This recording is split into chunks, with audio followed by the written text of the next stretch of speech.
A Floresta da Tijuca faz parte do Parque Nacional da Tijuca, localizado em um imenso bloco rochoso que aflora sobre o subsolo da cidade do Rio de Janeiro, denominado Maciço da Tijuca. O parque é o segundo menor do país, tendo sido criado por um decreto federal em 1961. Sua área total é de 3.953 hectares, aproximadamente 40 quilômetros quadrados, com mais de 60 quilômetros de perímetro. No século XIX, toda a região do Maciço da Tijuca foi ocupada por fazendas de café. Os fazendeiros desmataram toda essa região e provocaram uma grande seca na cidade. Em meados do século XIX, o Rio de Janeiro já apresentava um crescimento urbano significativo e a substituição da mata pelo café começa a gerar consequências graves para os cariocas. A falta de água potável provoca enormes transtornos para a população. Ao constatar a enorme tragédia ecológica, o imperador Dom Pedro II, num ato inédito da história do país e na política do meio ambiente, resolve reflorestar toda a área devastada pelas fazendas de café. Em 1861, o imperador convoca o Major Manuel Gomes Ascher para começar o reflorestamento das encostas do Maciço da Tijuca. Até 1874, com a ajuda inicial de 6 escravos e depois mais 22 trabalhadores assalariados, Ascher havia plantado mais de 100 mil mudas. A 450 metros da entrada está uma das atrações naturais mais procuradas e mais bonitas do parque. É a Cascatinha Tonê.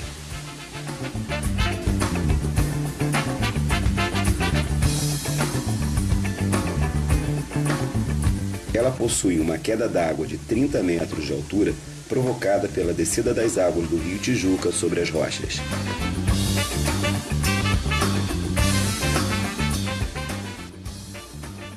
Bem em frente à Cascatinha está a Ponte Job de Alcântara, uma ponte de pedras em formato de arco romano que recebeu o nome de seu construtor.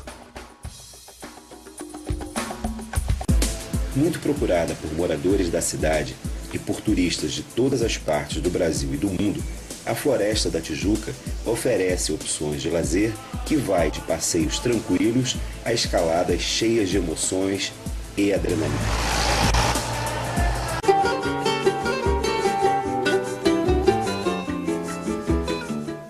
É a partir daqui, do Bom Retiro, que os aventureiros começam a pegar as trilhas para os pontos mais altos do Parque Nacional da Tijuca. As trilhas da Floresta da Tijuca são sinalizadas e possuem um fácil acesso.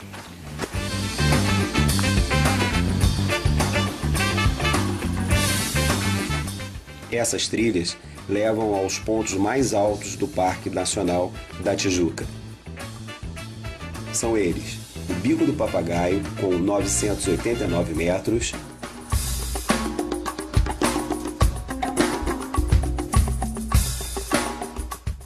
e o ponto culminante do parque, o Pico da Tijuca, com 1.022 metros de altitude.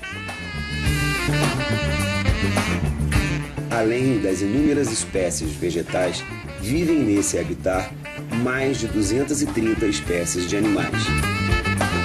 Além do nosso amigável e faminto coati, outros mamíferos e várias espécies de répteis, aves, anfíbios e peixes convivem no mesmo habitat.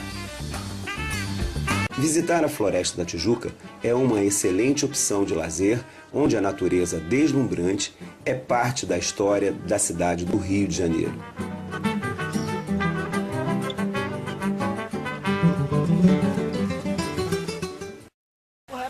Professor Alfredo, formado em qual faculdade, professor? UF, formado na faculdade da Universidade Fluminense.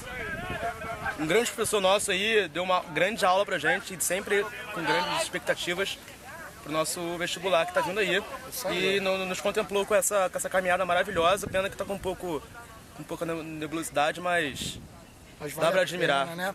Valeu a pena, valeu a pena. Valeu a pena, não valeu, pessoal? Valeu. Só um indicador aqui, bioindicador, esse é mais da área de biologia.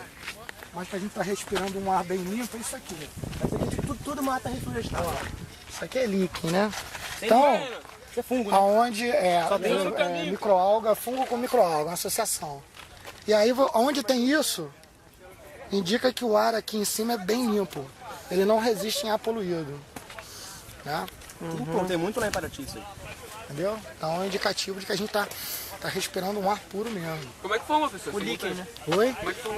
Ela se formou, isso aqui é um bloco falhado. Ela se formou quando o Brasil, a placa sul-americana, o Brasil, que não existia na época, estava se separando da África. Então nesse processo de separação, alguns sistemas de falhas foram ativados, chamado reativação valdiana, um período mais ou menos de 300 milhões de anos atrás. E aí o magma subiu, então você tem algumas áreas de granito. O maciço da Tijuca é de gneiss. O que é gneiss? É uma rocha metamórfica, né? Gneiss do tipo quinguisito. A Pedra da Gávea, o cucuruto, né? A cabeça é de granito e a base é de gneiss. Se tivesse o tempo limpo, vocês iriam ver a linha que divide esses dois tipos de rocha. E um dos indicativos são os olhos, né? Os olhos do imperador. Que todo mundo acha que é uma cabeça de um imperador fenício, que aquilo ali foi obra de gente do passado, nada disso. É obra da erosão cavernosa, né? Intemperismo cavernoso. Então você faz as cavernas por dissolução de minerais frágeis ou solúveis em água. Então esses minerais vão embora, você tem a formação dos buracos, chamado tafone, em geomorfologia. Né? Quem escala utiliza esse tipo de feição ou às vezes até o desplacamento para fenda, né? Para subir, para se apoiar. Então aqui nós estamos num polo de escalada do Rio de Janeiro, junto com a Urca e a própria Pedra da Gávea. São os três grandes centros de escalada do Rio de Janeiro.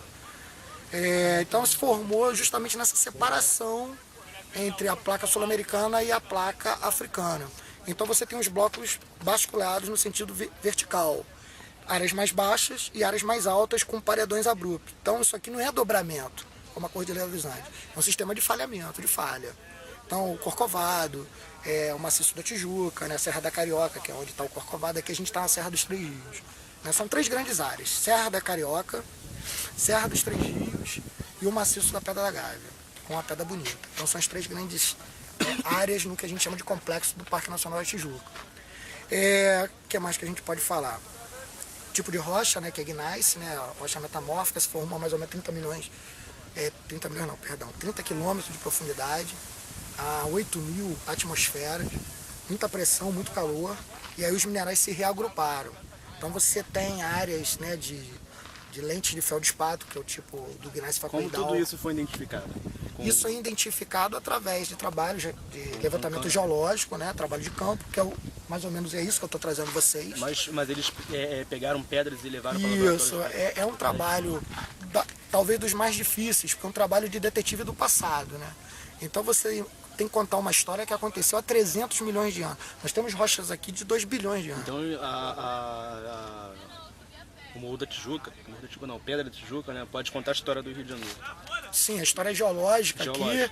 ela está marcada nas rochas. Não é tão visível quanto o Grande Canyon, no Colorado. Pois é, né? isso que eu fiz. Lá é mais visível, acho que é mar. Aqui você tem uma vegetação, né, que mascara um pouco, a própria umidade e o temperismo também ajuda porque decompõe rapidamente as rochas.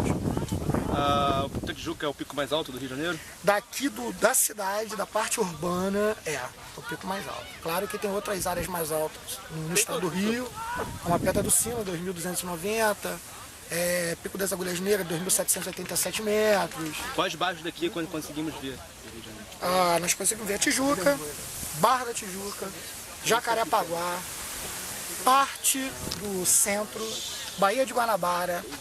Conseguimos ver também o Corcovado, o Pão de Açúcar, isso em tempo bom, né?